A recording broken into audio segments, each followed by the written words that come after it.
আয়নাঘর এই মুহূর্তে বাংলাদেশের সবচেয়ে আলোচিত একটি নাম।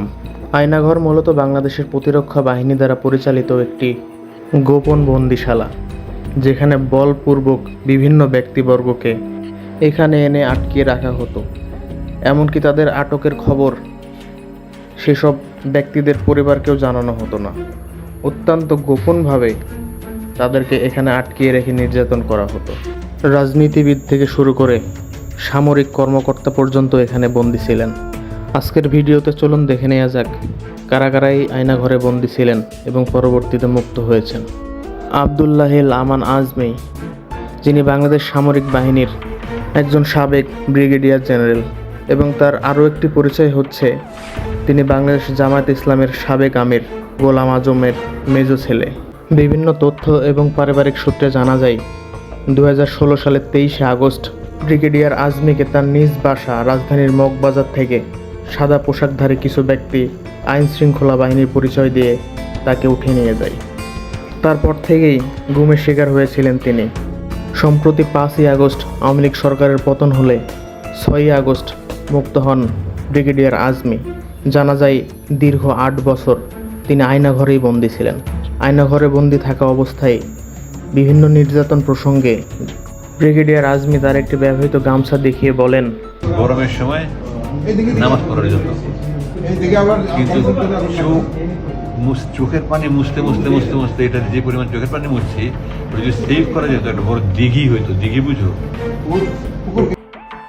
আমাদের লিস্টে এর পরের ব্যক্তিটি ব্যারিস্টার মীর আহমেদ বিন কাশেম, যিনি জামায়াত ইসলামের সাবেক কেন্দ্রীয় নেতা মীর কাশেম আলীর ছেলে।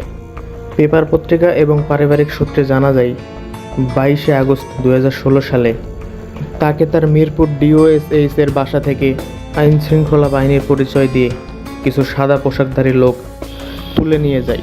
এরপর থেকেই কোনো খোঁজ ছিল না ব্যারিস্টার আহমেদ বিন কাশেমের। সম্প্রতি আওয়ামী লীগ সরকার ক্ষমতাচ্যুত হওয়ার পর গত 6 আগস্ট মুক্ত হন ব্যারিস্টার আহমেদ বিন কাশেমি। তিনিও আয়নাঘরে বন্দী ছিলেন বলে বিভিন্ন সংবাদ মাধ্যমে খবর প্রচারিত হচ্ছে। আমাদের লিস্টের পরের ব্যক্তিটি হল বিএনপি নেতা জনাব সালাউদ্দিন আহমেদ।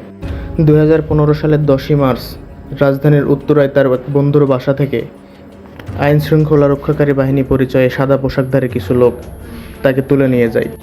সালাউদ্দিন আহমেদ এক সাক্ষাৎকারে জানিয়েছেন, দীর্ঘ 61 দিন আয়নাঘরে তাকে বন্দী রাখার পর পার্শ্ববর্তী দেশ ভারতের শিলংয়ে তাকে রেখে আসা হয়।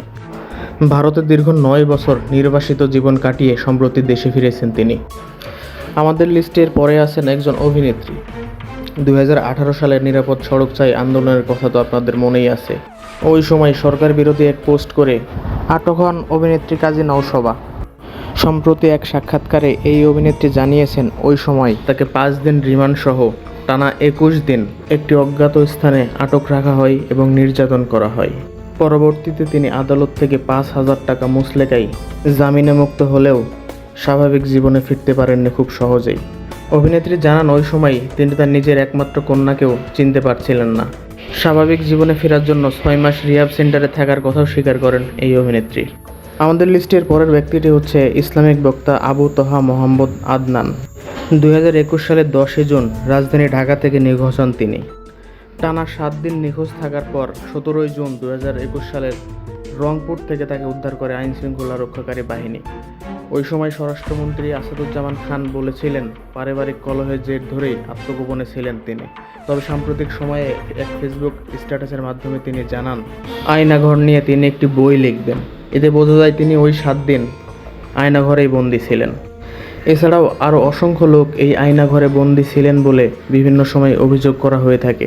দেখা যাক আর কতজন এই আয়নাঘর থেকে মুক্ত পাই, আমরা তাদের অপেক্ষায়।